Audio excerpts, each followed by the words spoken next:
Bismillahirrohmanirrohim.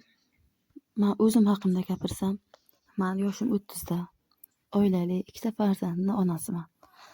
Biz xo'jayinimiz bilan birga bozorlarga salat sotamiz. Shuni orqasidan daromad qilamiz. Salat sotamiz, uyga bekor paytimiz boshqa ishlar bilan shug'ullanamiz. Bizning tirikchiligimiz asosan shu orqali. Men yaqinda blogerlikka qiziqib qoldim. Instagramda Bonur Ustomovani kursiga o'qidim va u kishini bilimlari asosida videolar olib, ularni internetga joylab boryapman. Ko'pchilik fikr bildiribdi, sizga kim qo'yibdi bloger bo'lishni? O'zi oddiy ayol ekansiz. Undan ko'ra uyingizga o'tiring, ishni qiling deb. To'g'ri, balkim sizlarning fikrlaringiz ham to'g'ridir. Lekin eng baland minora ham yerdan boshlanadi-ku. Hamma narsa har qanday uzoq safarga birinchi qadamdan chiqilganidek, men mana shu sohada birinchi qadamni bosdim. Endi nasib bo'lsa uzoq safarga chiqmoqchiman shu yo'nalishda. Meni qo'llab-quvvatlab turgan insonlarga kattakon rahmat.